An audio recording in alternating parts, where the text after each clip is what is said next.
Bonjour, mes amis. Je parlais au pasteur il y a un instant. Quel privilège de pouvoir venir dans des petits havres de repos comme celui-ci. Cela vous donne envie, de venir juste vous asseoir et d'écouter les réunions. Et ce petit endroit a quelque chose de particulier. J'ai dit à mon fils, en faisant le tour du bâtiment il y a quelques instants, que vous avez vraiment l'air de... J'aimerais vraiment venir m'asseoir ici et juste écouter un moment. Écouter ce que d'autres ont à dire. Nous, ministres, savons que ça c'est un moment merveilleux pour nous. D'habitude, c'est toujours nous qui devons parler et quelqu'un nous écoute. Mais nous aimons aussi nous asseoir et écouter. Vous avez un bon pasteur. Et cette charmante petite chorale ici, elle est cantique de Sion. Cet endroit est joli, sans être trop somptueux. C'est juste un endroit où on se sent bien. Et donc, j'aime vraiment ça. Que Dieu vous bénisse tous abondamment. Une pensée est venue dans mon cœur en entendant cette petite sœur dire ici, il y a quelques instants, qu'elle avait fait 65 ans au service du Seigneur. Je pensais avoir atteint l'âge d'arrêter, mais probablement pas, après avoir entendu cela. Voici quelqu'un qui le sert depuis 65 ans. Cela fait, je pense, depuis environ 12 ou 14 ans avant ma naissance qu'elle le sert. C'est vraiment formidable. L'autre jour, j'ai parlé aux obsèques d'une petite dame âgée d'environ 85 ans, qui était partie rencontrer le Seigneur. Et c'était une très gentille petite dame âgée. Vous qui avez lu le récit de ma vie, où j'ai demandé à ce garçon s'il me léguerait son costume. Vous savez, il avait un de ces petits costumes d'éclaireur. Or, j'ai toujours voulu être un soldat. Donc, je lui ai demandé s'il me le léguerait après l'avoir usé, et il m'a promis de le faire. Et quand je suis allé le chercher, il n'en restait plus qu'une jambe. J'ai porté cette jambe à l'école. Et c'était sa mère qui venait de décéder, Madame Ford. Et ils sont les gens les plus pauvres parmi les pauvres. Lloyd, le garçon qui m'a donné la jambe, nous avons été des copains depuis notre enfance. Il est juste un peu plus âgé que moi. Et je lui ai dit, Lloyd, dans quoi voudrais-tu que je prenne le texte pour les funérailles? Et il a dit, frère Billy, j'aimerais que tu parles de ceci, si c'est la volonté du Seigneur. Juste quelque chose qui me garantisse que ma mère reviendra. J'ai dit, très bien. Alors j'ai pris mon texte dans Job. Si un homme meurt, revivra-t-il? Et j'ai pris ça dans Job 14. Je pense que c'est ça. Et Job a vu comment chez les plantes, si l'une meurt, elle reprend vie. J'ai donc pris le sujet suivant. Pour tout ce qui vit selon la volonté et le dessein de Dieu, il y a une résurrection. Et comme missionnaire qui a voyagé à travers le monde, j'ai eu le privilège de voir de nombreux dieux et des philosophies de vie et ce que les gens adorent. Et dans tout cela, c'est à peu près tout ce que c'est une philosophie en dehors du christianisme. C'est le christianisme qui détient la vérité. Nous savons que ce monde est une création. Et avant qu'il puisse y avoir une création, il faut qu'il y ait un créateur de cette création. Et ce créateur s'exprime dans la création. Même si nous n'avions pas de Bible, nous saurions toujours que la vérité, c'est bien ça. Cette Bible ne fait que mettre cela dans l'ordre. Or, Dieu, en créant la création, trouve là un moyen de s'exprimer dans la création. Et il n'est pas simplement un Dieu d'un bon magasin Sears and Roebuck Harmony House. Il est un Dieu de variété. Il fait de grandes collines et de petites collines. Il fait les déserts et il fait les lacs. Et il fait les petits arbres et les gros arbres et les fleurs blanches et les fleurs rouges, et il fait les hommes de petite taille et les hommes de grande taille, et les femmes aux cheveux roux et les femmes aux cheveux noirs. Il nous fait différents, parce que c'est comme ça qu'il nous veut. Il est un Dieu de variété. Il fait certains riches, d'autres pauvres, et d'autres entre les deux. Mais nous avons une place où nous pouvons servir Dieu, et c'est là où il nous a placés. Si nous sommes prêts à demeurer à cette place. J'ai dit, maintenant, si vous observez cette petite fleur, c'était vers le mois d'octobre. J'ai dit, les graines, nous avons eu maintenant du gel, et cela a fait tomber les petites graines. La fleur est morte, et les petites graines sont retournées à la terre. Alors Dieu leur fait des funérailles. Les pluies d'automne font tomber de grosses gouttes, les larmes du ciel, qui les enterrent. Et en traversant le Kentucky l'autre jour, j'ai dit, sur la grande poitrine que forment les montagnes, sur toute la terre, il a déposé ses bouquets composés de feuilles rouges, brunes et jaunes. Voyez, il est en deuil parce que ses petites graines sont mortes et il les a mises en terre. Et il sait que, certainement, lorsque cette terre sera de nouveau alignée avec le soleil, chacune d'elles ressuscitera. Mais ce n'est qu'un processus qu'il suit pour nous indiquer qu'il y a une résurrection. Eh bien, observons le soleil. Il naît le matin et il est comme un petit bébé qui vient de naître. Il est censé réchauffer la terre et ressusciter les semences qui sont en terre. Et alors, vers 8 heures, il commence l'école primaire. Et vers 10 ou 11 heures, il a terminé. Il a reçu son instruction. À midi, c'est l'âge mûr pour lui. À 14 heures, il atteint mon âge. À 17 heures, il a l'âge de mon père et de la sœur qui est là au fond. Et un moment après, cette chose glorieuse qui a éclairé la terre, qui a servi le dessein de Dieu, meurt là-bas à l'ouest. Et sa fin, il renaît, se lève de nouveau le matin suivant. Voyez, Dieu dans toutes les phases. J'ai pris environ 20 minutes afin d'expliquer tout ce que cela signifiait. Maintenant, vous voyez alors, j'ai dit, pourquoi? Il y a une exigence, et j'aime le dire dans une église comme celle-ci. Il y a une exigence qu'il faut satisfaire là. Peu importe combien la semence est belle, elle doit être fécondée. Il faut qu'elle soit fécondée. Et si elle accomplit effectivement le dessein de Dieu, elle est fécondée grâce à l'abeille qui transporte le pollen, et ainsi de suite. Maintenant, regardons le petit lys. Qu'arriverait-il s'il est beau, il a travaillé dur, jour et nuit, il s'est bien ouvert, et l'abeille qui passait a simplement pris le miel qu'il avait, très librement. Il n'a pas dit un mot à ce sujet. Il ne fait que travailler dur pour pouvoir offrir son miel. Et puis, le passant, lui, voit sa beauté, et il se garde tout beau pour que le passant qui aime la beauté puisse la voir. Celui qui désire son parfum peut le humer gratuitement. Et ce petit lys travaille dur simplement pour se rendre utile sur la terre, voyez, et produire du miel, de la beauté, être une fleur lors d'un deuil, peu importe l'utilisation, une fleur pour un mariage ou autre. Il se donne entièrement, et quand il meurt, il ressuscite l'année suivante, voyez. Tout est comme ça. Qu'est-ce qui se passerait si la petite tige de maïs disait « Je regrette vraiment, il n'y a rien de beau en moi. Moi, je n'ai pas de miel à offrir. Je n'ai pas ceci, cela, ou autre chose. » Mais c'est alors que le maître de toute chose dirait « Oui, mais le petit lys, lui, ne peut pas faire des cornflakes. » Voyez, tous nous avons quelque chose que nous pouvons faire. Nous servons Dieu dans la catégorie où il nous a placés. Et cela revient simplement au même. Mais devant tout cela, j'ai dit, voici la petite maman Ford, telle que je la connais. Bien des fois, elle a lavé mon petit visage sale quand j'étais enfant. Ils étaient vraiment pauvres. Mais elle était une fille dès sa naissance, une fille charmante.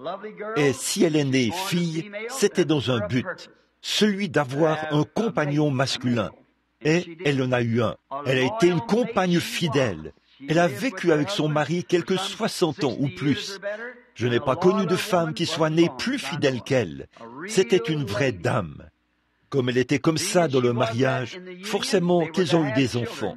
Voici ces beaux et gentils enfants, assis ici, vraiment charmants. Vous les enfants, vous ne désireriez jamais une meilleure mère. Ou bien, voyez, non, son mari ne pourrait pas désirer une meilleure épouse. J'ai dit, elle était vraiment pauvre, mais personne ne pouvait jamais venir à sa porte s'il était dans le besoin sans qu'elle ne lui donne quelque chose. Les voisins, peu importe les ennuis qu'ils avaient, Madame Ford était là pour les aider, à toute heure de la nuit, et faire tout ce qu'elle pouvait avec ce qu'elle avait sous la main. Et j'ai dit, par-dessus tout, une fois, j'ai eu le privilège de voir cette semence être fécondée par le Saint-Esprit. Elle est née de nouveau de l'Esprit de Dieu. J'ai dit, eh bien, dans un petit moment, nous allons la planter dans la terre. Et qui pourrait se lever et dire de manière intelligente qu'elle ne ressuscitera pas. Si vous dites qu'elle ne ressuscitera pas, c'est que la feuille n'est pas descendue se cacher à la base de l'arbre, avant la venue du gel, afin de revenir l'année suivante avec une nouvelle feuille. Si ça restait, si cette sève restait là dans cet arbre, jusqu'à l'arrivée de la gelée et du gel, cela tuerait le germe de vie qui est dans cette sève, et l'arbre mourrait. Mais une certaine intelligence, il n'en a pas. C'est une vie végétale. Elle n'a pas d'intelligence propre. Mais il y a quelque chose qui la contrôle. Avant l'arrivée du gel ou quoi que ce soit, dans la région, déjà en août, les feuilles tombent de l'arbre, parce que la sève quitte l'arbre et redescend dans les racines, profondément dans le sol, pour cacher ce germe de vie, afin de le ramener l'année suivante avec d'autres fruits. Qu'est-ce qui produit cela? Quelle intelligence? C'est cette même intelligence qui contrôle notre vie.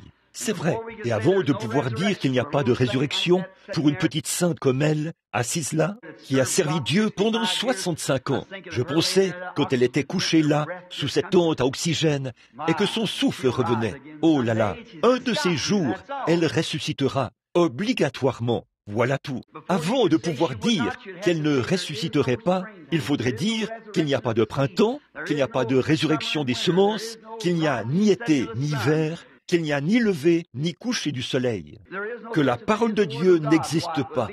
Eh bien, ce serait idiot de dire une chose pareille. Il y a une résurrection. Et aussi sûr que le monde continue à flotter, là, tout autour de ce soleil reçoit de Dieu la mission de ressusciter cette vie végétale par ses rayons chauds. Et le temps va flotter là autour jusqu'à ce que pointe de nouveau l'éternité et que ce F-I-L-S se lève là-bas. Alors quelque chose va arriver. Toutes ces vies qui ont été fécondées en lui ressusciteront. Obligatoirement. Il n'y a vraiment pas d'autre possibilité. Voyez-vous le Créateur s'exprimer dans sa création? Voyez? C'est ce que Dieu fait. On pourrait regarder. Quelqu'un doté d'une intelligence limitée pourrait regarder et voir que Dieu, que la base du christianisme, c'est la résurrection. Maintenant, si je laisse tomber cet objet par terre, eh bien, il est tombé, et qu'ensuite, je viens ici ramasser quelque chose de semblable. Eh bien, ce n'est pas une résurrection, c'est un remplacement. Mais une résurrection, c'est ramener la chose elle-même. Nous allons revenir. Si plantez un grain de maïs jaune, il produira un autre grain de maïs jaune. Voyez? Et nous mourrons en tant que mortels, et nous ressuscitons immortels. Aujourd'hui, nous sommes si heureux de cela, et c'est toute notre espérance chrétienne est bâtie là-dessus, uniquement là-dessus. Alors, quand nous nous réunissons et sommes assis dans les lieux célestes en Jésus-Christ, comme ceci, quel privilège pour nous tous, jeunes et vieux, en attendant le moment où Jésus viendra. Eh bien, en compagnie d'une assemblée comme celle-ci, et de l'Esprit de Dieu à ce point présent, je pourrais continuer à parler jusqu'à 21h ou à 20h, juste à temps pour aller là-bas, à l'église Foursquare, et tout de même me sentir bien. Mais nous devons nous arrêter. On ne veut pas que les haricots soient roussis et tout, vous savez. Nous sommes venus pour être ici et passer simplement quelques moments de communion. Cet aimable frère et son petit troupeau, vous qui séjournez ici, et nous venons pour un partage sous votre arbre. Nous asseoir là et communier un peu. Lisons donc une parole tirée de la Bible de Dieu et prenons juste un petit sujet et parlons-en quelques instants. Avant de le faire, inclinons simplement la tête et parlons à l'auteur de ceci avant d'aborder sa parole. Je me demande maintenant, alors que nos têtes sont inclinées, s'il pourrait y avoir une requête quelque part dans le bâtiment que vous aimeriez mentionner devant Dieu. Gardez-la dans votre cœur et levez simplement la main pendant un instant. Que Dieu vous bénisse. Notre Père céleste, nous sommes vraiment des gens privilégiés ce matin face à ce monde en mutation. Et nous tenons la main du Dieu immuable. Les temps peuvent changer, mais lui est éternel. Et sa parole est dans notre cœur. Elle est un point de référence final pour nos pensées. Elles reviennent toujours à cette parole. Peu importe où nous nous égarons, on doit revenir à la parole. C'est le poteau d'attache de notre cœur. Nous en sommes grandement reconnaissants. Je te remercie, Seigneur, pour ce petit endroit ici, sur la 44e rue, où l'Évangile est prêché, un lieu consacré et où les gens sont consacrés à toi. Je prie que tes bénédictions les accompagnent toujours. Fais-les croître dans la connaissance de ta parole et de ta grâce, et accorde-leur les bonnes choses de la vie et la vie éternelle, afin que nous puissions tous arriver à cet unique endroit, ce glorieux ciel, un jour, quand Jésus viendra. Bénis-nous tous. Père, regarde ces mains qui se sont levées il y a quelques instants. Là, derrière cette main, il y avait une raison pour laquelle elle avait été levée. Ô Dieu, je te prie d'accorder cette requête, toi qui connais les secrets des cœurs. J'offre ma prière avec la leur sur ton autel aujourd'hui. Réponds au Père. Je prie au nom de Jésus.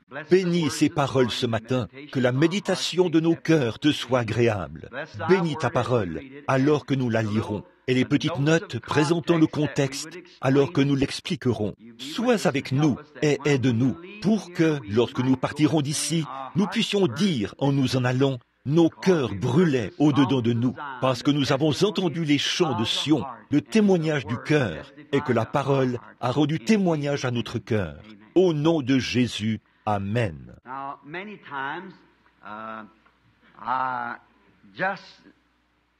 Or, souvent, j'aime bien parler, mais comme c'est presque midi maintenant, je ne pourrais pas trop le faire.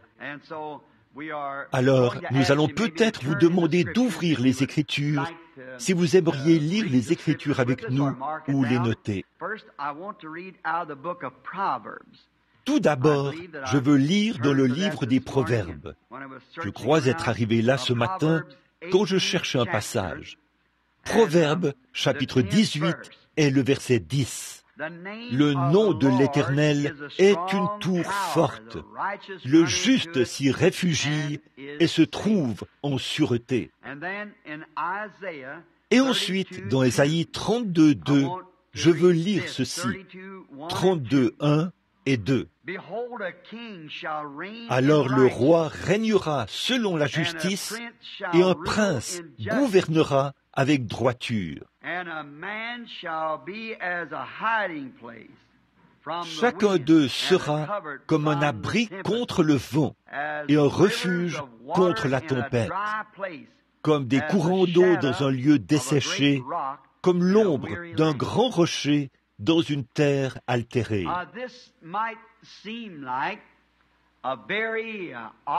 Ceci peut sembler être un texte très étrange pour en arriver à cette conclusion. Mais ce matin, je veux prendre comme sujet « relâcher la pression ». Cela semble très approprié en ce jour-ci. Hier soir, je suis resté éveillé jusque tard, et jusque vers minuit, 1h du matin. Je réfléchissais. Bon, où vais-je aller ce matin? On m'a dit, là-haut, à cette petite église de Dieu que tu as trouvée si jolie, là, à la 44e rue ou avenue, l'un ou l'autre. Alors j'ai dit, oh oui, je me souviens. Et j'ai pensé, que vais-je leur dire? J'ai dit, eh bien, bon, je me souviens, la dernière fois que j'y étais, je me suis senti vraiment chez moi, très détendu. Et j'ai pensé, voilà qui ferait un bon sujet, simplement relâcher la pression. Voilà quelque chose de bien à apporter ce matin dans cette petite église. Alors, j'ai noté ici quelques points que je vais pouvoir commenter pendant un moment. Nous vivons à une époque de grande pression. Partout, tous les gens sont tellement tendus. Et dans la rue, ils roulent avec des bolides et n'arrivent pas à attendre au feu rouge, vous savez, et pourraient vous écraser. En fait, ils ne vont nulle part, nulle part. Ils filent à toute allure, vont aussi vite que possible, mais, d'après ce que je sais, ils filent à toute allure vers l'éternité. Et vous devez bien regarder d'un côté et de l'autre. Et alors j'ai dit, il y a tout simplement deux catégories de gens qui vivent ici. Ce sont les vivants et les morts. Et ceux qui ne réagissent pas rapidement meurent rapidement. Oh là là, c'est dangereux de se croire en sécurité actuellement. C'est vite, vite, la course. La colère, oh là là. Hier, une pauvre petite dame, frère Williams, je pense, n'avait pas remarqué cela, mais nous allions tourner. Nous étions allés voir son fils, mais il n'était pas à la maison, et nous étions en train de tourner. Et une certaine petite dame, ça peut arriver, elle a fait une petite faute. Eh bien, chacun devrait avoir suffisamment de courtoisie pour dire « Il n'y a pas de mal, madame, passez donc, c'est bon ». Mais il s'est trouvé qu'elle a tourné à gauche, juste devant un gars, et, oh là là, son visage était tout rouge, sa vitre était baissée, et il pestait. La petite dame, elle, ne faisait que relever ses cheveux, tout en continuant sa route. Elle, voyez, lui s'est arrêté en plein milieu de la rue, nous empêchant presque de passer, vous voyez, juste pour lui crier contre. Oh, quelle époque terrible, pas vrai? Où allons-nous? Qu'est-ce qui presse-t-on? Autrefois, on tournait sur la rue avec son vieux cheval, on prenait son temps et on vivait beaucoup plus longtemps. Pourtant, nous sommes le même genre de personnes. Voilà où nous en sommes. Oh, tout le monde fume sa cigarette en tirant des bouffées. À Tucson, la semaine passée, j'ai remarqué des enfants debout. Il y avait une petite fille toute mignonne, d'environ 10 ans. Et elle, ses petites joues étaient toutes creuses. Elle avait les cheveux foncés, une mignonne petite fille. Elle se tenait là, fumant une cigarette juste avant d'entrer. Eh bien, cet enfant avait probablement la tuberculose, peut-être juste une épave nerveuse. Maintenant, la raison pour laquelle elle fumait, c'est peut-être que sa mère fumait avant elle. Cette année, je suis allé à l'exposition internationale et je suppose que beaucoup d'entre vous y étaient. Il y a une chose que j'ai bien aimée, c'était la pièce réservée aux soins médicaux. Ils étaient là, démontrant les effets de la fumée. Yul Brynner y était. Et vous qui étiez là, vous avez vu ça. Ils ont pris une cigarette et l'ont mise sur quelque chose qui aspirait la fumée. Puis, ils l'étalaient sur un morceau de marbre blanc. Ensuite, ils essuyaient cette nicotine avec du coton et la mettaient sur le dos d'un rat. Et au bout de 7 jours, le cancer s'était tellement développé que le rat n'arrivait plus à marcher à cause de la nicotine d'une seule cigarette. Puis, le médecin dit, « Vous entendez les gens dire... » Alors, il a retourné la chose, a mis ça dans une éprouvette et a fait passer cette fumée à travers un certain produit chimique. Et est apparu là un filet blanc. Il a dit, voilà le cancer. Puis il a dit, vous entendez les gens dire, je n'avale pas la fumée. Il a alors aspiré ça dans sa bouche, comme ça, a pris une bouffée, puis il a mis sa bouche sur cette éprouvette et a soufflé dedans. Et il n'y en avait presque pas du tout. Il a dit, où est le cancer? Dans ma bouche. Je l'avale, puis ça descend tout droit par le gosier. De la gorge, ça descend dans l'estomac. Et alors ça, c'était ce qu'on a de mieux au monde. Souvenez-vous. Et ensuite, il a poursuivi et a dit, les gens disent, prenez-en une avec filtre. Vous avez entendu ça? La fumée d'un homme qui réfléchit. Ou un slogan du genre. L'homme qui réfléchit ne fumera pas du tout. Certainement, ce n'est pas un homme qui réfléchit, c'est un homme qui ne réfléchit pas qui en fumerait une. Mais il a aspiré ce tabac. Il a dit, eh bien, voyez-vous, la seule chose, c'est que le public n'est pas assez intelligent pour comprendre cela. Et pourtant, nous sommes censés être des gens intelligents. Il a dit, si on n'a pas de fumée, on n'a pas de résultat. Et quand on a de la fumée, il faut du goudron pour en produire. Et c'est dans le goudron que se trouve le cancer. Il faut du goudron pour produire la fumée. Et il a dit, la seule chose, quand vous en fumez avec des bouts-filtres, il vous faudra en fumer 3 pour avoir la même satisfaction qu'avec une seule auparavant. Vous en aurez absorbé exactement la même quantité. Voyez? Et le public américain s'attend à voir sortir un lapin d'un chapeau. Ils ont eu ça. C'est vrai. Voilà. Voyez? Et puis, quand on a fait sortir ce rat, tous les 7 jours, ils en faisaient sortir un. C'était la chose la plus hideuse que j'ai jamais vue. Il y avait un grand gaillard qui était assis à côté de moi. Il a dit, il ruisselait de sueur. Il a dit, c'est vraiment frappant. J'ai dit, est-ce que vous fumez? Il a dit, oui. Eh bien, voilà. Et pourtant, on continue tout bonnement à le faire. Pourquoi? Nous cherchons quelque chose qui apaise, un anesthésiant. On dirait que le monde va à une vitesse vertigineuse. Mais je ne sais pas vraiment pourquoi. Mais il y a un anesthésiant chrétien. Il y a de l'opium qui vient du lys. Et l'Église chrétienne possède de l'opium. On le tire du lys de la vallée. Ah oui, il calme toutes les douleurs. Elles disparaissent complètement. Quand vous prenez cet opium chrétien, ce vin nouveau qu'ils ont pris le jour de la Pentecôte, voyez, il calme la douleur. Les gens sont si arrogants qu'ils font des choses qu'ils ne devraient pas faire. Au lieu de chercher à se débarrasser de la cause, ils y ajoutent une autre cause. On ne peut jamais trouver le remède tant qu'on ne s'est pas débarrassé de la cause. L'homme essaie de trouver quelque chose pour le satisfaire. Il a soif. Et Dieu l'a créé pour qu'il ait soif. En effet, il était construit de cette façon. Mais Dieu l'a construit de cette façon pour qu'il ait soif de lui. Mais lui faire taire ce saint appel en lui, en cherchant à satisfaire cette soif par les choses du monde, nous n'avons pas le droit de faire ça. En fait, les gens agissent mal, continuellement. Au lieu d'aller là où il faut pour se débarrasser de la cause, on cherche à faire taire cette soif par des anesthésiants, l'alcool, la fumée. Ils en rajoutent, on entasse toujours plus, rendant la chose toujours pire. Et tout ceci ne fait qu'augmenter la pression. Cela rend la chose pire tout le temps. Il n'y a pas longtemps, vous tous, vous savez peut-être que je fais beaucoup de tirs sur cible et que je vais à la chasse. C'est mon passe-temps. Un frère avait envoyé à la société Weatherby une carabine Winchester modèle 70 qu'il avait. Certains de mes compagnons de chasse qui sont ici savent qu'on fait cela. Elle avait été réusinée pour en faire une Weatherby Magnum 257.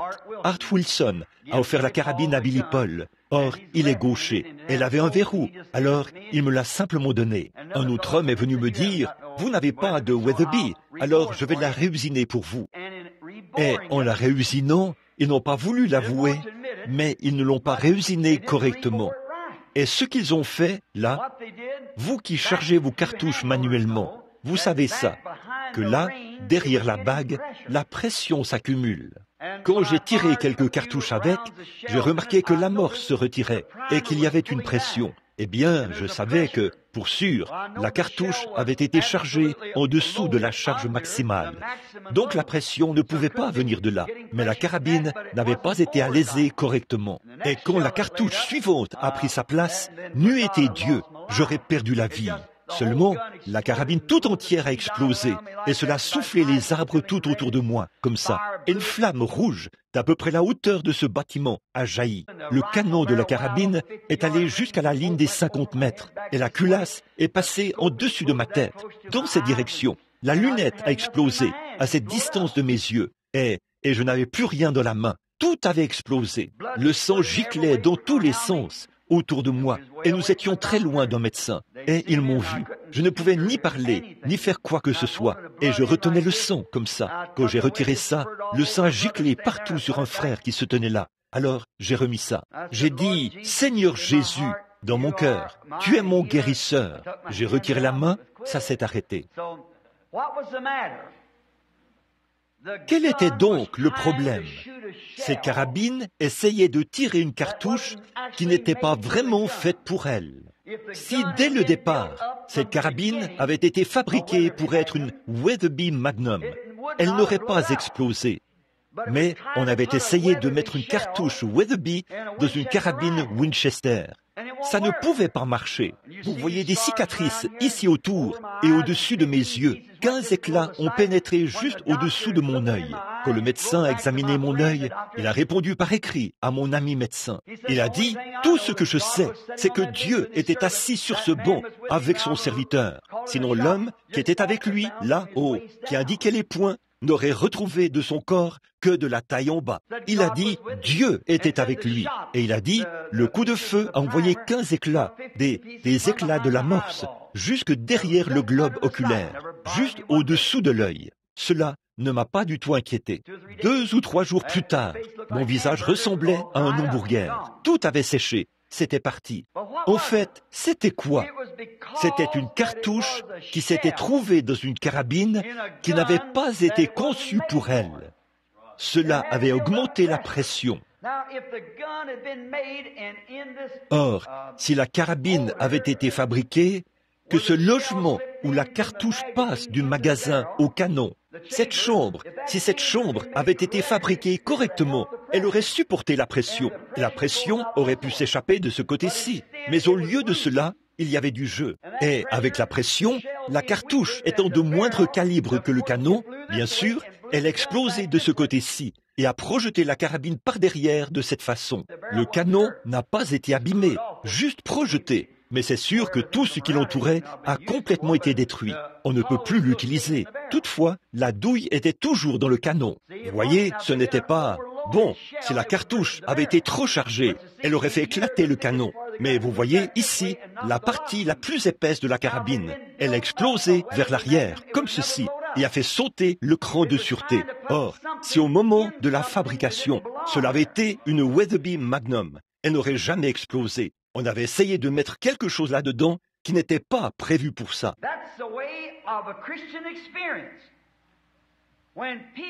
C'est ce qui arrive avec l'expérience chrétienne. Quand les gens essayent d'introduire une confession froide et formaliste dans une puissante église de Pentecôte, ou dans cette expérience, à moins que cette personne n'ait été bien bâtie depuis la base, bien bâtie, étant né de nouveau, régénéré. Les imitateurs qu'on a aujourd'hui vont ça et là, essayant d'imiter le parler en langue, essayant d'imiter ceci et d'imiter cela, les dons, alors qu'ils ne sont pas nés de nouveau. Mais s'ils sont nés de nouveau, ils ne vont pas chercher à imiter, parce qu'ils ont été conçus pour ces choses. Ils sont nés, régénérés, refaçonnés, pas juste rafistolés et avoir serré des mains, avoir eu une émotion, danser autour de l'autel quelquefois et dit « je l'ai reçu ». C'est quelqu'un qui a été refaçonné, régénéré et qui est devenu une nouvelle créature. Il peut alors supporter la pression de la persécution et les choses qui accompagnent la vie spirituelle. Il faut que vous soyez fait et bâti pour supporter la pression.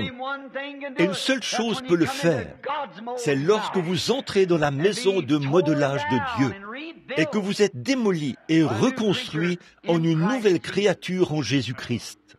Je me suis trouvé à l'hôpital, ici, il n'y a pas longtemps. Et je m'apprêtais à prier pour une dame. Il y avait là une autre dame, couchée à côté d'elle. Et j'ai remarqué qu'elle était toute agitée. Et je me suis mis à parler de la prière. J'ai dit, bien, inclinons la tête pour la prière. J'ai dit ça. Elle a dit, un instant, tirez ce rideau. J'ai dit, oui, madame. J'ai dit, j'allais simplement prier. Elle a dit, tirez ce rideau. J'ai dit, oui, madame, n'êtes-vous pas une croyante? Elle a dit, nous sommes méthodistes. J'ai dit, eh bien, cela exprime exactement ce que j'ai demandé. Voyez, oui, c'est ça. C'est bien ça, voyez. En effet, je ne lui ai jamais demandé de quel club elle était membre. Je lui ai demandé si elle était croyante. Voyez, tous ces clubs nous embrouillent complètement. On ne peut pas se joindre à l'Église. Cela n'existe pas. On peut se joindre à un club. On peut se joindre au club méthodiste, au club baptiste, au club presbytérien ou au club pentecôtiste. Mais on ne peut pas se joindre à l'Église. Vous devez naître de nouveau. C'est pour cette raison qu'il y a eu tant d'explosions. Voyez, la pression monte. Et voilà, vous dites, eh bien, je suis membre de ceci. Mais cela ne veut pas dire, vous devez vous élever depuis le sol, depuis la base, pour pouvoir supporter la pression de ce jour. Quand Dieu met sa forte charge du Saint-Esprit ici, à l'intérieur, vous avez intérêt à savoir ce que vous faites. Vous avez intérêt à être bien prêt pour ça. Eh bien, si vous réusinez quelque chose d'une certaine manière et que vous dites « j'ai attendu toute la nuit afin de recevoir un don », vous devriez faire attention. Cela pourrait exploser, voyez, et ça se retournerait contre vous. Je me rappelle être allé à un hôpital. J'y suis arrivé un soir. On m'avait envoyé là. C'était une visite que Fred Neville allait faire. Mais c'est moi qui m'en suis chargé. Du fait que je venais de Louisville, on m'avait prévenu que le cas de cette dame était très grave. Je suis donc allé là, à l'hôpital, à Jeffersonville, où se trouvait cette dame. Et on m'a dit, allez à la chambre 322. La dame se trouve là. Je suis entré, j'ai dit, y a-t-il dans ce service une chambre à 4 lits? Et j'ai dit, y a-t-il ici une dame un tel? Non, monsieur, elle n'est pas ici. J'ai dit, je me suis probablement trompé. Excusez-moi. Je suis ressorti. Et une infirmière arrivait dans le couloir. Elle était un peu pressée. J'ai dit, madame, pourriez-vous me dire s'il y a dans ce service cette certaine dame, ou me dire où elle se trouve? Elle a dit, je n'ai pas de temps pour ce genre de choses. Ne voyez-vous pas que je suis pressé? J'ai dit, pardonnez-moi. Je me suis approché du bureau et une dame était assise là à son bureau, une infirmière. J'ai dit, elle écrivait quelque chose. J'ai continué à attendre. Elle a levé les yeux, m'a regardé et a continué à écrire. Eh bien, j'ai encore attendu quelques minutes. J'ai dit, bonsoir. Elle n'a pas réagi. Je me suis dit, eh bien, j'ai dit, pourriez-vous me dire où se trouve une certaine dame? Je suis pasteur. On m'a envoyé ici à un certain endroit, à la chambre 322. C'est ce qu'on m'a dit. Elle a dit, eh bien, allez alors à la chambre 322. J'ai dit, madame, j'ai été à la chambre 3. Elle a dit, alors, pourquoi me posez-vous la question? Descendez à la réception. J'ai dit, bien, merci. Je suis descendu au rez-de-chaussée et, une fois arrivé, j'ai posé la question à l'infirmière de l'étage. Elle n'en savait rien. Et voilà un petit médecin qui arrive sur l'étage, son stéthoscope à la main. Il le faisait tournoyer sans arrêt comme ceci. Un petit, je n'avais jamais vu d'homme si corpulent. Il était, honnêtement, je pense qu'il était plus large que long. Il marchait, ou plutôt que haut. Il marchait donc en faisant tournoyer ce stéthoscope avec ses mains. J'ai dit, excusez-moi, docteur, pourriez-vous me dire où... Il a dit, oui, c'est là derrière, dans cette direction, a-t-il dit. Merci, monsieur. Je suis donc parti dans l'autre direction. Puis je me suis dit, bon, que vais-je faire à présent? Il est allé s'asseoir derrière le bureau là-bas. Je n'ai vu personne d'autre. Alors j'ai pensé que je ferais tout aussi bien d'aller lui poser encore une fois la question. J'ai dit, pardonnez-moi, monsieur. Il a simplement continué à regarder quelque chose d'autre, vous savez. J'ai dit, est-ce que... Je voudrais savoir où est la chambre. Il a dit, c'est par là, dans cette direction. J'ai dit, la chambre 222. Je ne sais pas dans quelle direction aller. Il a dit, allez simplement par ici et ensuite par là. Vous trouverez bien. De quoi s'agit-il? De la pression. Vous voyez? De la pression qui s'est accumulée. Il venait peut-être de sortir de la salle d'opération. Il pensait peut-être que je n'aurais pas dû lui poser ces questions. Il est vrai que nous étions en dehors des heures de visite. Alors il s'est dit, c'est juste un prédicateur. Laisse-le partir, voyez. Le monde a accumulé de la pression. Ça va exploser un de ces jours. Le monde a accumulé beaucoup de pression et les médecins ne savent quoi faire. Les psychiatres se font traiter par d'autres psychiatres. C'est vrai, ils n'ont pas la réponse, mais Dieu l'a. Dieu a la réponse à tout cela. Dans l'Ancien Testament, quand un homme avait mal agi, eh bien, c'était dent pour dent, œil pour œil. Et si cet homme avait mal agi, il avait un lieu où s'échapper. Je pense que c'est Josué qui avait construit des maisons de refuge. Et si les gens avaient mal agi et qu'ils risquaient d'être tués, ils avaient alors un lieu de refuge où aller en courant, une ville de refuge. Là, il était en sécurité. Si ses poursuivants ne le rattrapaient pas avant qu'il n'y arrive, mais si les poursuivants le rattrapaient, ils le tuaient en chemin. Mais s'il arrivait là, et s'il n'avait pas commis ce crime volontairement, et qu'il plaidait sa cause et montrait qu'il regrettait son acte, alors on pouvait le faire entrer dans cette ville de refuge. Et les poursuivants ne pouvaient pas entrer dans la ville. Non, il était en sécurité. Quel sentiment cela pouvait-il procurer de savoir que vous avez fait quelque chose de mal et vous savez que c'était mal? Mais qu'il y a un endroit où vous n'aurez plus à vous inquiéter. Quand vous entrez dans cet endroit, vous êtes en sécurité. Cependant, si cet homme avait commis cet acte volontairement, eh bien, alors il ne pouvait pas entrer là. S'il avait commis un meurtre volontairement, il était jugé à la porte. Mais celui qui le voulait et qui n'avait pas fait cela volontairement, par exemple, je donnerai un type de cela. Si un homme avait mal agi et qu'il désirait réellement, qu'il regrettait d'avoir péché, il y avait un lieu de refuge. Mais s'il s'en fiche, alors il n'y a pas de lieu pour lui. Il ne veut pas le reconnaître. Il l'a fait exprès. Il a voulu le faire. Aucune chance pour lui. Et c'est pareil aujourd'hui. Et puis, la chose c'était, s'il avait mal agi, qu'il devait vouloir un lieu de refuge. Il devait vouloir s'y trouver. Et cela est un très bon type de l'Église et des gens d'aujourd'hui. Il faut que l'homme désire un lieu de refuge. Vous devez en ressentir le besoin. Mais si vous pensez vouloir mener vos propres combats, allez-y, voyez, mais soyez sûr que vos poursuivants vous attraperont. Un jour ou l'autre, vous serez découverts. Mais si vous désirez un lieu, alors, quand cet homme désire un lieu et qu'il le trouve, il doit être disposé à y rester. Vous n'en sortez plus. Vous restez là. C'est alors que vous êtes en sécurité tant que vous y êtes. Oh, quel soulagement cela a dû être de trouver un lieu. Dès que vous en franchissez les portes et que les portes se ferment derrière vous, moi, je serai satisfait. Oui, monsieur, il doit vouloir rester là, sans se plaindre, sans en faire le tour en disant « Oh, pourquoi suis-je venu ici ?» Or, c'est exactement ce que font les gens aujourd'hui. Ils disent vouloir être libérés des soucis du monde, et puis ils se retrouvent parmi les croyants. Et voilà qu'ils disent « Eh bien, s'il me faut abandonner ceci, s'il me faut faire cela, s'il me faut payer la dîme, s'il me faut faire ces choses, et encore ces autres choses, comment? Oh là là! Qu'est-ce donc? Voyez? Alors cet homme qui se plaignait était mis dehors. De nouveau, il allait devoir se débrouiller tout seul.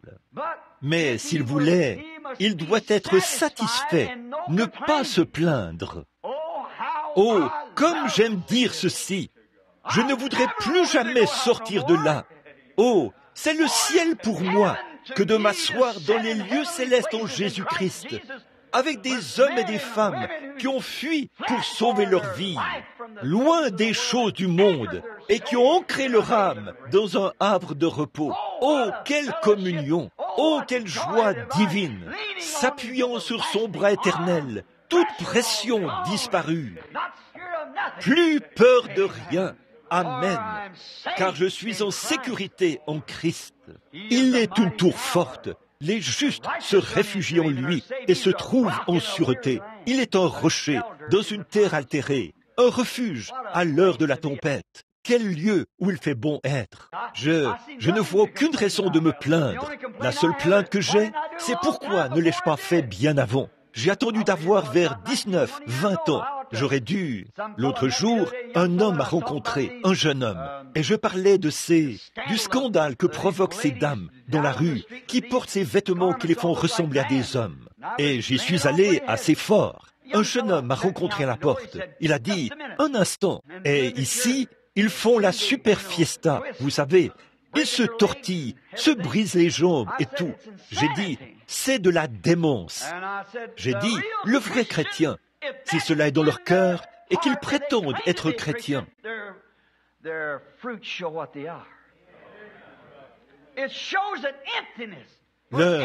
fruits montrent ce qu'ils sont. Cela montre un vide pour tout homme ou toute femme d'essayer de se satisfaire des choses du monde, des charognes du monde, essayer de s'en satisfaire, alors que Sion est pleine de beauté et de puissance. Être satisfait, pouvoir relâcher la pression. Pourquoi voudriez-vous échanger de la nourriture d'ange contre l'ail de l'Égypte, comme le voulait Israël? Oh, il y a un lieu où relâcher la pression. Entrez-y et vous serez en sécurité une fois entrés là. Combien il est merveilleux de le savoir. Très bien. Aucune plainte. Ce jeune homme m'a dit, il a dit, écoutez, monsieur Branham, il a dit, vous êtes un homme de 50 ans.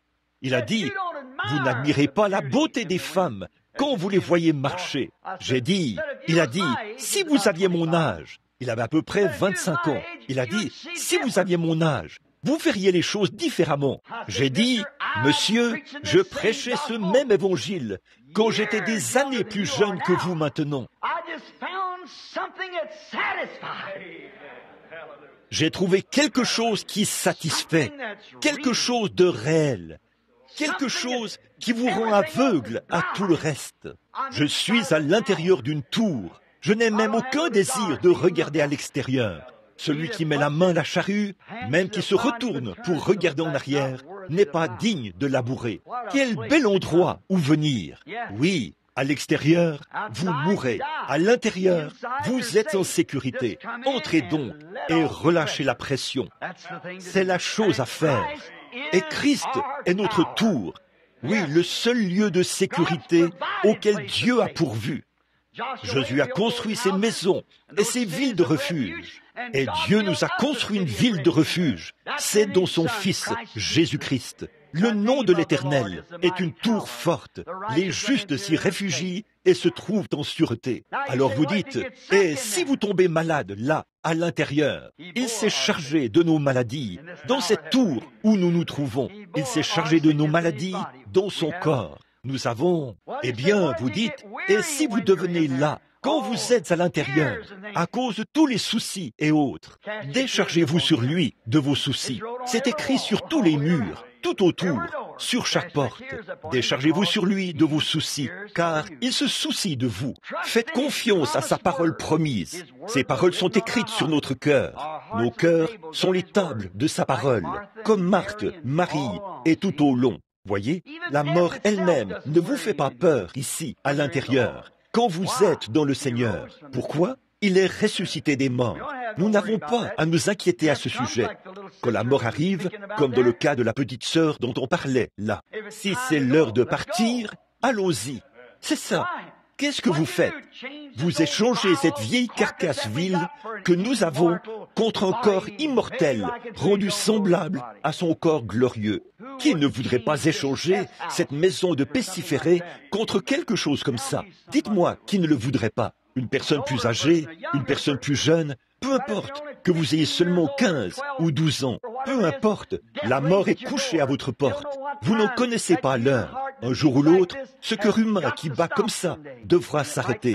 Et il peut s'arrêter quand vous avez 10, 12 ans. Chaque jour, des milliers d'entre eux s'arrêtent. Mais ici, dans ce corps que nous allons échanger, ce n'est pas le sang qui y est pulsé, c'est le Saint-Esprit. Et il ne peut pas mourir. Il est immortel, éternel, et il ne peut pas mourir. Quelle promesse!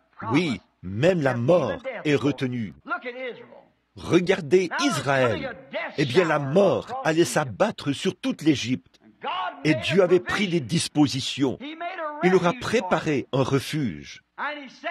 Et il a dit, prenez un agneau et immolez-le. Et appliquez le sang sur le linteau, le poteau et sur la porte. Et quand je verrai le sang, je passerai par-dessus vous. L'Égypte s'est moquée de ça, mais c'était une voie pourvue par Dieu pour éviter la mort. Et alors, quand ces grandes ailes sombres de la mort ont balayé la ville, et ville après ville, dans toute l'Égypte, et que la mort s'est mise à entrer dans chaque maison, provoquant des hurlements, je peux voir Israël tout à fait détendu, relâchant la pression. Il se peut qu'un petit garçon se soit approché de son père, et il dit, « Papa, tu sais, je viens d'entendre ce coursier qui parcourait la rue. Le petit Johnny avec qui je jouais là, il est mort. Et papa, je suis ton premier-né. » Je peux voir le vieux papa se lever, enlever ses lunettes, dirions-nous, poser sa Bible et dire « Viens ici, mon garçon. »« Papa, cela avance dans la rue !» Relâche la pression, fiston. Viens ici une minute. Tu vois ce sang? Oui, papa, je le vois. Eh bien, relâche la pression. Jeune homme, tu n'as pas besoin de rouler à toute allure dans la rue avec ton bolide. Tu n'as pas besoin de faire ces choses. Vérifie et regarde si le sang est là. Relâche la pression. Si la mort frappe à la porte, elle ne pourra rien faire. Pas de pression pour Israël.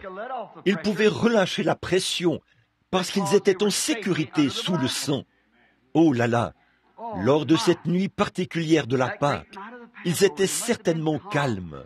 Ils avaient relâché la pression parce qu'ils pouvaient vérifier et voir qu'ils avaient le sang. Et quand ils voyaient le sang, ils savaient qu'il avait promis qu'ils passeraient par-dessus eux. Oh, après qu'ils avaient suivi toutes les instructions de Dieu, Dieu avait promis de passer par-dessus eux. Regardez, quelle belle image pour l'Église aujourd'hui. Maintenant, je vais me dépêcher. Toutefois, il me faut prendre un instant pour bien établir ceci. De nos jours, nous ne faisons que quitter une assemblée pour aller dans une autre. Nous transportons nos documents, nos lettres, d'une église à l'autre. Si les méthodistes ne font pas quelque chose qu'ils devraient faire, d'après vous, vous amenez cela chez les baptistes. Des baptistes chez les presbytériens. Vous allez de l'un à l'autre. Voyez? Qu'est-ce qu'il y a? Cela montre simplement que vous n'en êtes pas encore arrivé là. Vous n'êtes pas encore arrivé là où vous pouvez relâcher la pression. Voyez? Vous regardez à quelque chose auquel vous ne devriez pas regarder. Les chrétiens qui vont d'une dénomination à l'autre, cela montre qu'ils ne sont jamais arrivés à ce refuge. Voyez? Parfois, ils partent dans des séminaires. C'est bien. Ils apprennent à connaître la parole le mieux possible. Ils rentrent chez eux et ils essayent de parler de cette parole autant que leur dénomination leur permet de le faire. Et c'est bien, mais ce n'est pas ça. Il ne s'agit pas de connaître sa parole, mais de le connaître lui. Lui.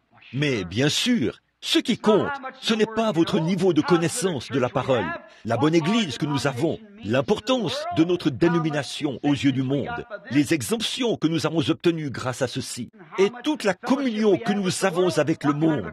Quelle sorte de gens viennent chez nous? Ce qui compte, c'est vous. Êtes-vous sous le sang? Il s'agit de vous en tant qu'individu. Même si tous les membres de l'Assemblée ont tort, peu importe, vous êtes quand même en sécurité. Vous êtes sous le sang. Parfois, Dieu vous place dans une assemblée qui est dans l'erreur pour répandre un peu de lumière. Ne bondissez pas sur vos pieds. Ne sautez pas continuellement d'un endroit à un autre, d'une chose à une autre. Restez simplement sous le sang. Si vous sortez en courant, alors plus de sécurité pour vous. Restez sous le sang. Son nom est une tour forte. Les justes s'y réfugient et se trouvent en sûreté. Relâchez la pression. Regardez-le dans ces heures où nous savons qu'il y a des gens qui sont sous ce sang. Nous en voyons la confirmation. Nous voyons Dieu, ce qu'il fait pour confirmer son Église. Toutes choses nous sont promises quand nous sommes à l'intérieur de cette tour. Tout ce que vous demanderez en mon nom, je le ferai. Si vous demeurez en moi et que mes paroles demeurent en vous, demandez ce que vous voulez et cela vous sera accordé. Quel endroit! Il est écrit, faites toutes choses, tout ce que vous faites, faites-le en mon nom, pas au nom de l'Église. Vous dites, eh bien, je donne un témoignage, parce que je suis reconnaissant ce soir d'être presbytérien, je suis reconnaissant d'être pentecôtiste, je suis reconnaissant d'appartenir à Christ. Voyez, le nom de l'Éternel est une tour forte. Voyez, les justes s'y réfugient et se trouvent en sûreté. Alors, en son nom, nous sommes en communion. Maintenant, si nous venons ici et que l'un dise « Je suis membre de l'Église de Dieu », je crois qu'ici, c'est l'Église de Dieu, et que l'autre dise « Je suis membre des assemblées », eh bien, cela pourrait provoquer de la friction. L'un dira « Je suis membre de l'Église unie », l'autre dira « Je suis membre de quelque chose d'autre, des unitaires ou de n'importe quoi d'autre ». Si vous voulez en faire un sujet de dispute, alors faites-le. Mais si vous avez effectivement atteint cette tour, peu importe le groupe dont vous faites partie, Vous êtes sous le sang. Et c'est le seul lieu où vous pouvez avoir communion. Tandis que le sang de Jésus-Christ, le Fils de Dieu, nous purifie de tout péché. Nous avons alors communion les uns avec les autres. Quelle communion! Nous pouvons tendre la main et prendre l'Église de Dieu, les assemblées de Dieu, les unitaires de Dieu, quoi que ce soit, peu importe qui c'est là que nous avons des choses en commun. Nous avons Christ, et Christ est notre refuge. Chacun de nous, qu'il soit baptiste, presbytérien, luthérien, catholique ou quoi qu'il soit, s'il est sous ce sang, vous pouvez avoir communion avec lui, parce que vous êtes un. Vous êtes dans cette communion divine de Christ. Oh, comme c'est glorieux! Ésaïe l'a décrit. Il est un rocher dans une terre altérée. C'est cette sorte de terre où on se fait tant de soucis, où les gens ne savent que faire. Ils disent, eh bien, est-ce que ceci est vrai? Est-ce que cela est vrai? C'est Christ qui est vrai. Est-ce que ceci est le chemin? Est-ce que cela est le chemin? Il a dit, je suis le chemin. Quelle est la vérité? Ceci ou cela? Jésus a dit, je suis la vérité. Je suis le chemin, la vérité, la vie. Voyez, nous avons arrêté de nous inquiéter à ce sujet. Cette façon de faire fait monter la pression. Vous dites, est-ce que les méthodistes ont raison? Les presbytériens? Ma mère était ceci. Mais Christ était votre Seigneur. Voyez, peu importe ce que c'est, ça vous fait monter la pression et ça vous amène dans des histoires. Voyez, si vous ne faites que dépendre de votre organisation, cela produit des histoires. Vous cherchez à bâtir votre organisation, mais si vous êtes en Christ, vous relâchez simplement la pression. Amen.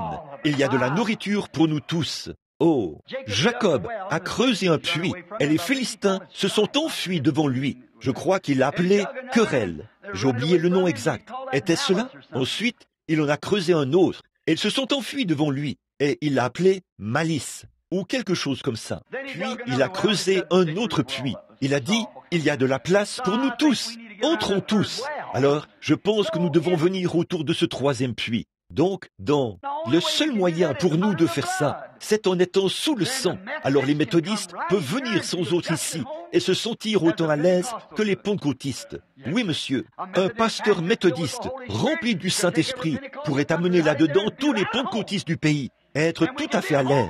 Et nous pouvons être à l'aise les uns avec les autres. Pas parce que vous dites, eh bien, vous tous méthodistes, vous tous pentecôtistes. Quand vous dites, vous tous chrétiens, amen. Oh, cela inclut tout. Alors nous avons communion et nous pouvons relâcher la pression. J'aime ça. À ce moment-là, la pression ne monte pas. Peu nous importe à quoi vous êtes rattachés, quelle marque vous portez. Autrefois, je m'occupais de rassembler le bétail.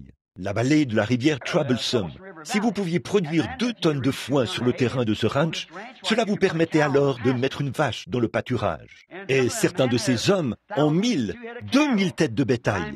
Monsieur Grimm était là-bas, le bar, Diamond Bar. La nôtre, c'était le vieux Turkey Track. Eh bien, ils avaient beaucoup de marques, peut-être 20 ou 30 marques, de haut en bas, que cette association avait là. Et il y a là une clôture qui maintient le bétail là-haut, dans la forêt domaniale. Quand on remonte le canyon, cela le maintient là. Alors, les cavaliers passent en été et mettent tant de taureaux, tant de vaches, et ainsi de suite. Alors ils ont donc une clôture, et le garde forestier se tient là pour examiner ce bétail pendant qu'il passe. Parfois, au printemps, tout un groupe d'entre nous se retrouvait pour la montée du bétail à l'alpage. Et il y a littéralement des milliers de têtes de bétail, du haut en bas de cette vallée. Et combien de fois je suis resté assis là, ma jambe entourant le pommeau de la selle, à observer ce garde forestier qui se tenait là. Il examinait ce bétail lors de son passage. Eh bien, j'ai remarqué qu'il y avait environ de nombreuses sortes de marques qui entraient là,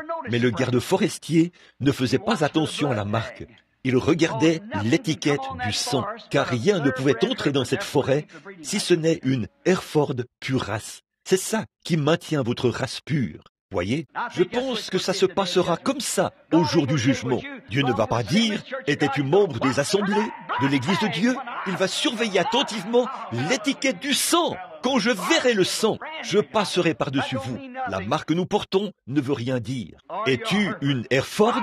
Es-tu enregistré? Es-tu un chrétien né de nouveau, rempli du Saint-Esprit, lavé dans son sang? C'est ce que Dieu va chercher à voir en ce jour-là. voir cette étiquette du sang. Quand je vois, pas quand je vois la marque, quand je vois l'étiquette du sang, vous pouvez entrer. Amen.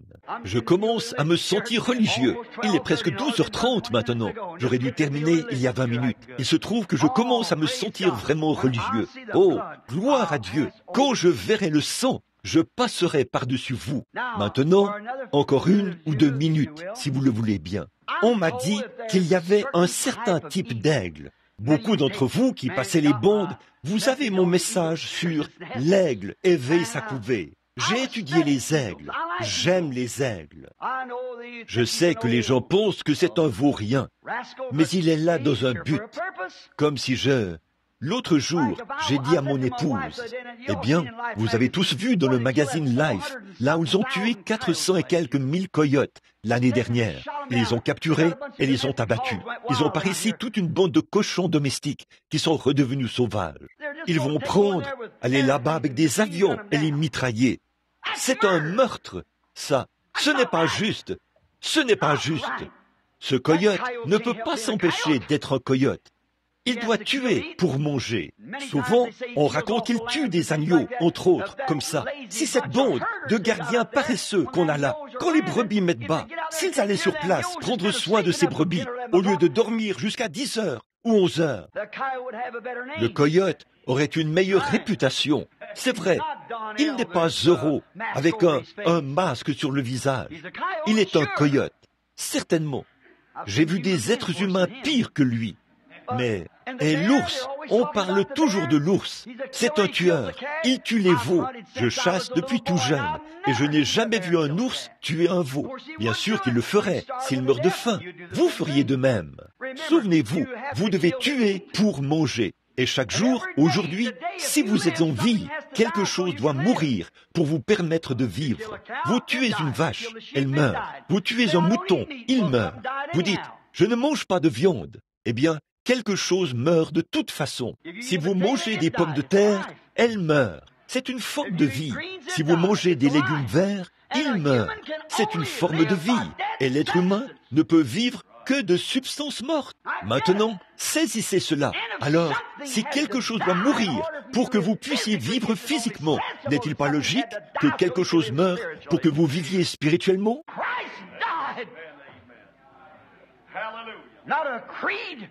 Christ est mort, pas un credo, mais une vie venant de Christ. Nous vivons éternellement par Christ. Cet aigle, c'est un oiseau formidable. Je n'ai pas le temps de développer cela, ce qu'il fait, comment il construit son nid, et ce qui le différencie de son frère dénominationnel, le poulet, ce gratteur de la basse-cour. Il veut s'assurer que rien ne va déranger ses petits. Il monte très haut. Là, aucune fouine ne peut l'attraper, ni lui, ni ses petits. Oh, pas étonnant que Dieu ait comparé son héritage à l'aigle. Vous savez, il s'appelle lui-même un aigle. Et nous sommes des aiglons. Et l'aigle n'est pas un charognard. Tous les jours, il se nourrit de viande fraîche. Amen. De la nourriture d'aigle. C'est ça que l'Église doit avoir. Pas d'une expérience d'il y a 40 ans. Une expérience que j'ai maintenant même. Quelque chose de frais venant du ciel. L'aigle construit son nid tout en haut dans les falaises, afin que les fouines et autres ne puissent pas l'atteindre. Son frère dénominationnel, le poulet, place le sien dans n'importe quelle infractuosité de la clôture. Il ne fait que gratter dans la basse-cour et tout, mais pas l'aigle. Il ne pourrait pas manger ça, voyez, il file, ça ne lui convient pas. Cet aigle, quand il atteint un certain âge, la Bible dit qu'on va rajeunir comme l'aigle. Je me suis souvent demandé, rajeunir, comment est-ce possible? Je me souviens, ceci paraît, je vous ai pris beaucoup de temps, mais le premier groupe de pentecôtistes que j'ai rencontré était composé de 2 de leurs différentes organisations qui s'étaient réunies. Je revenais d'une partie de pêche et je suis entré. J'avais vu ces noms un peu partout. Je suis entré et j'ai entendu le bruit le plus terrible. Et les gens là-dedans sautaient, couraient, dansaient dans tous les coins. J'ai pensé, qu'est-ce que cela? Alors il a dit, ce soir, que tous les ministres viennent sur l'estrade. Nous étions environ 300. Et nous sommes montés. Je suis monté et me suis assis. Il a dit, bon, nous n'avons pas le temps de vous laisser tous prêcher. Il a dit, nous voulons que vous disiez juste votre nom et d'où vous venez. Quand mon tour est arrivé, j'ai dit, William Branham, évangéliste, Jeffersonville, Indiana. Et je me suis assis. J'avais entendu de bons orateurs ce jour-là. À un moment donné, ils étaient obligés de faire ça dans le Nord pour que les gens de couleur puissent assister. C'était une convention nationale et en ce temps-là, ils étaient obligés de faire ça dans le Nord. Cela fait à peu près 25 ans ou plus, je pense.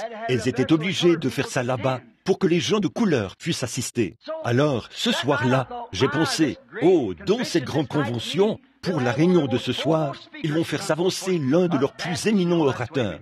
En effet, vous savez, c'est comme ça que nous, baptistes, on faisait. Alors ils ont, après un instant, là, dans un coin, un vieil homme de couleur s'est levé, un vieux noir. Il avait une petite couronne de cheveux crépus blancs, près du cou. J'avais à peu près, je pense, 22, 23 ans. Il portait, vous savez, ces anciennes redingotes de prédicateurs, fondues à l'arrière, comme autrefois, vous savez, comme une queue de pie.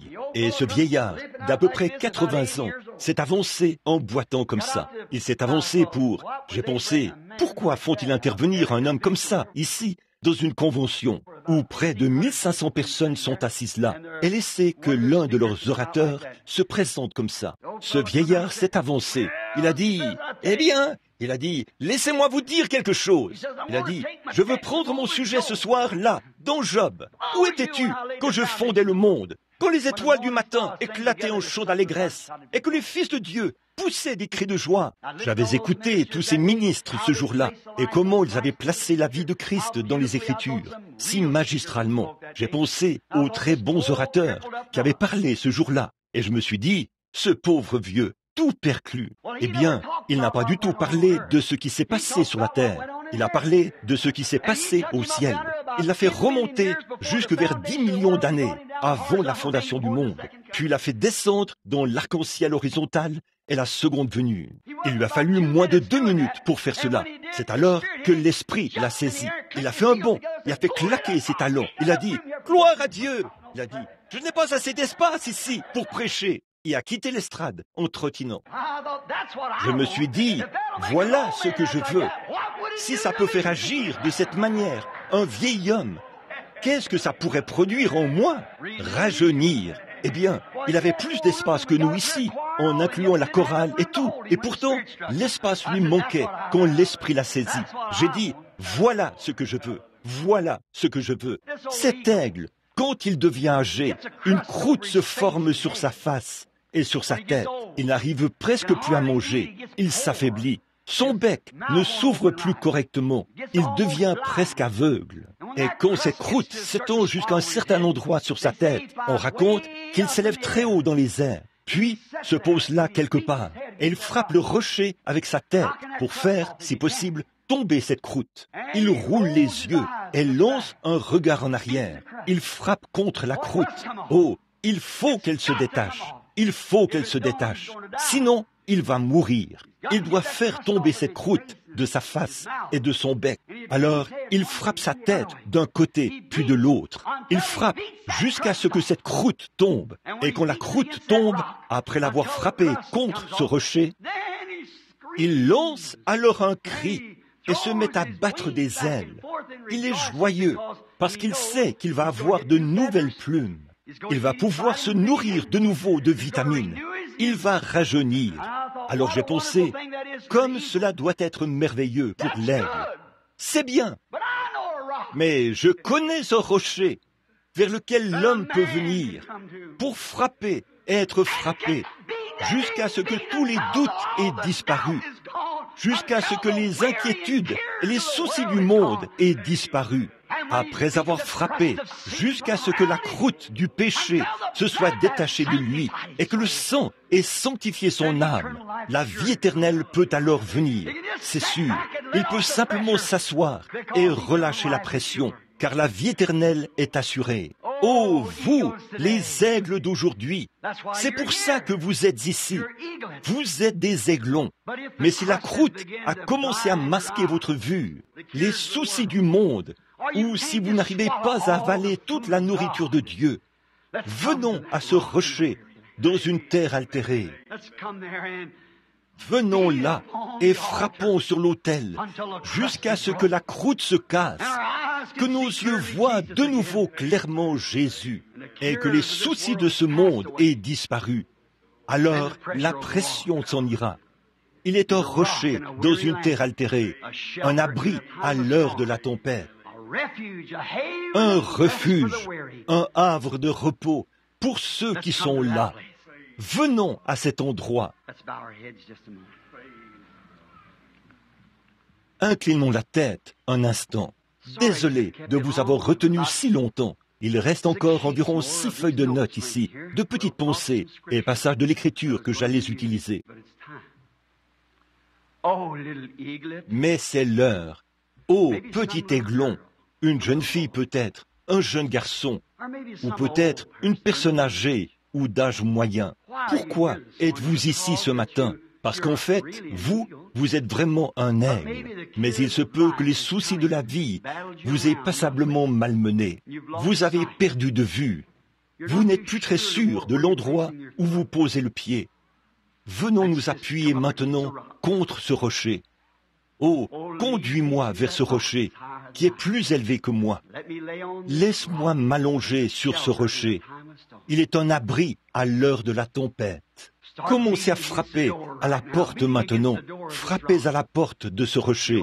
Il ouvrira. La croûte s'envolera. Alors la pression vous quittera et vous pourrez de nouveau être dans le repos. La pression entièrement partie.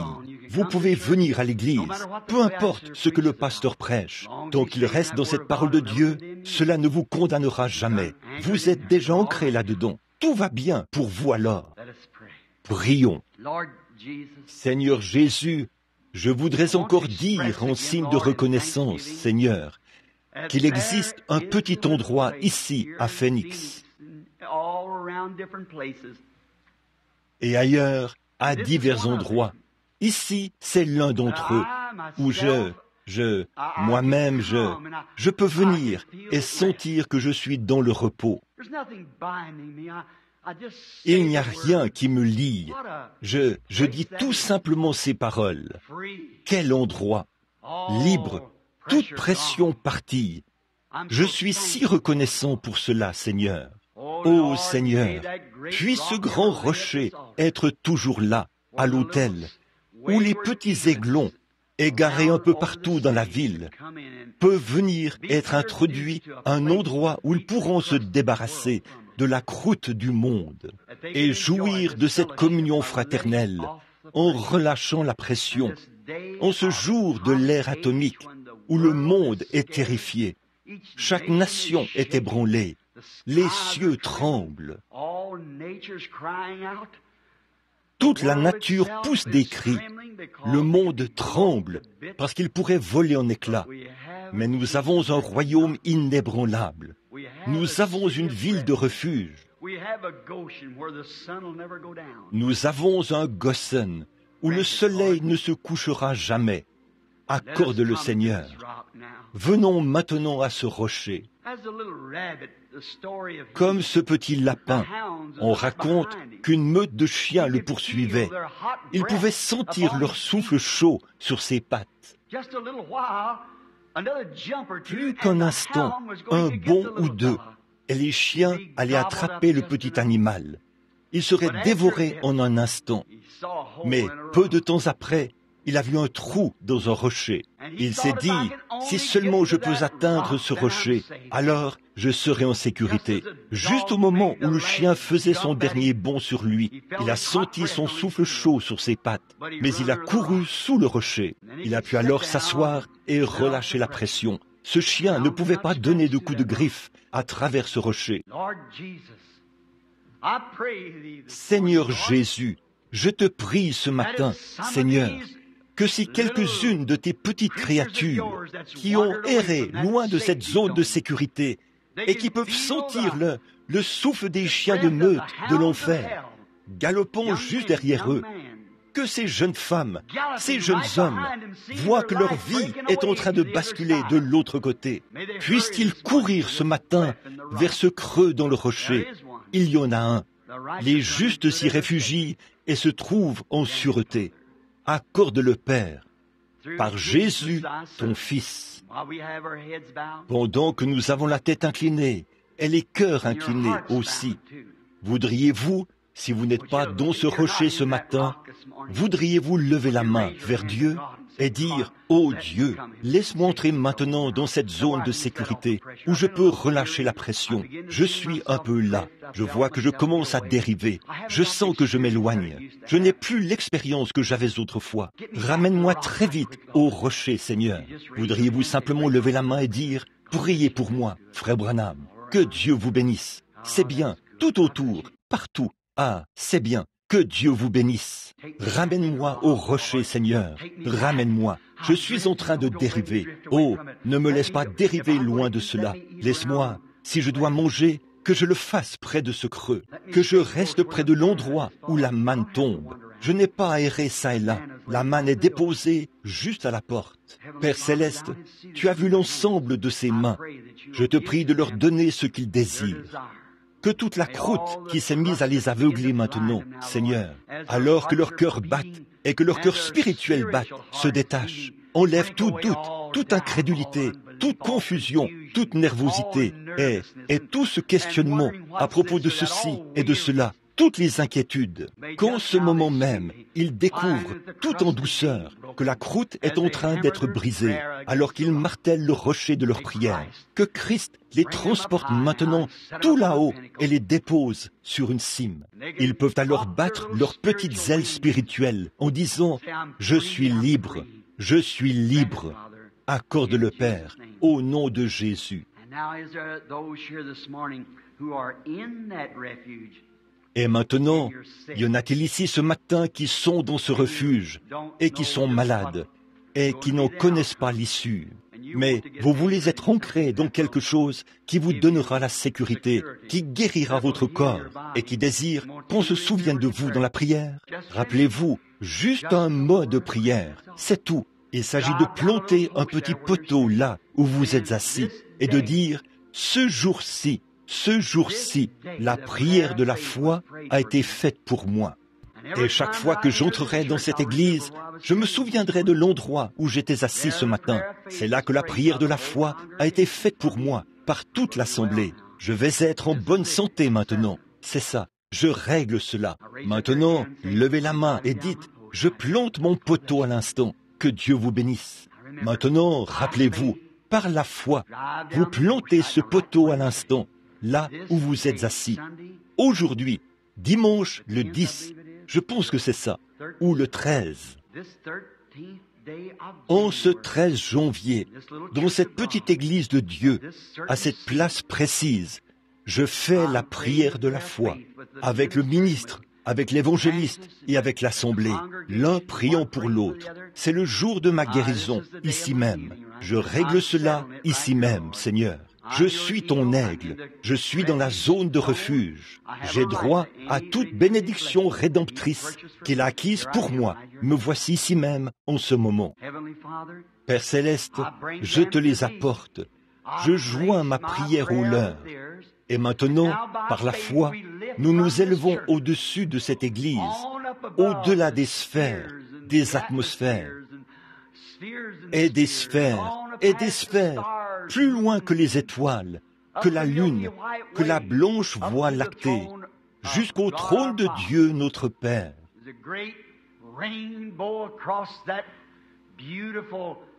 Avec le grand arc-en-ciel qui traverse ce magnifique autel d'ivoire.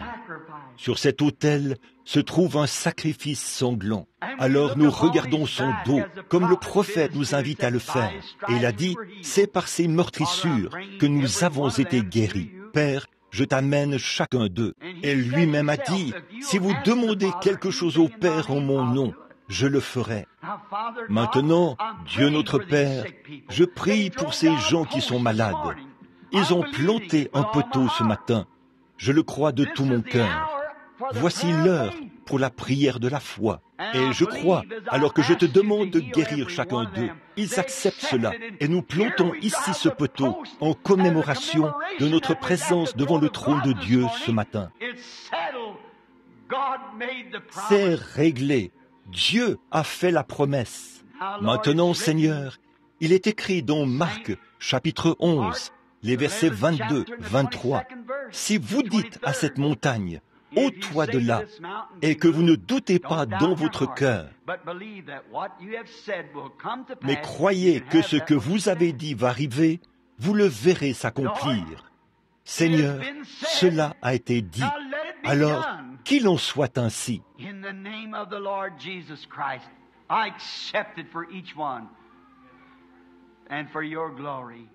Au nom du Seigneur Jésus-Christ, je l'accepte pour chacun et pour ta gloire. Maintenant, croyez de tout votre cœur. Et avec la tête inclinée, chantons ce vieux cantique de l'Église. Je l'aime. Je l'aime parce qu'il m'a aimé le premier et a acquis mon salut sur le calvaire. Acceptez-vous votre guérison, votre salut, votre esprit renouvelé en venant à la maison de refuge? Acceptez-vous cela? Levez la main, dites « Je l'accepte, je le crois, maintenant même ». Très bien, tous ensemble maintenant.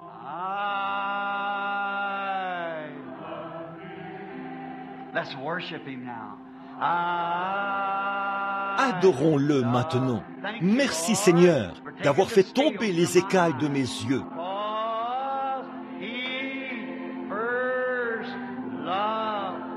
Toute ma froideur s'en est allée maintenant. Ma maladie est partie.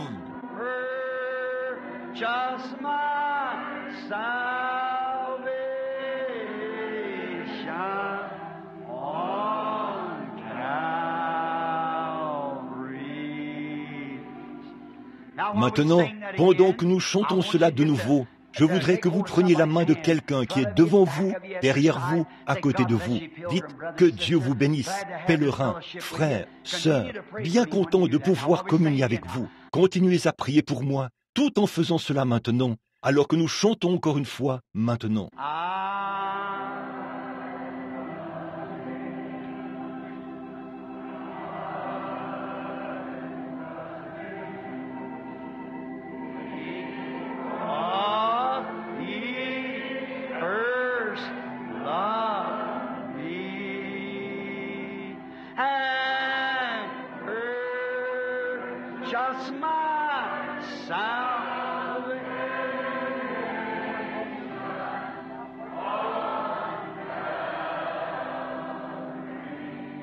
Avant de remettre le service au pasteur, levons les mains maintenant et de tout notre cœur, chantons-le jusqu'au fond de notre âme.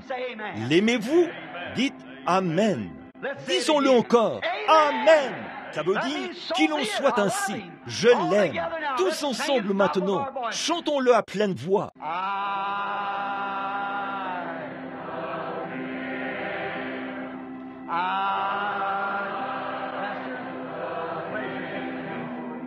Pasteur, que Dieu vous bénisse. Cependant, je regrette de vous avoir gardé si longtemps. Merci.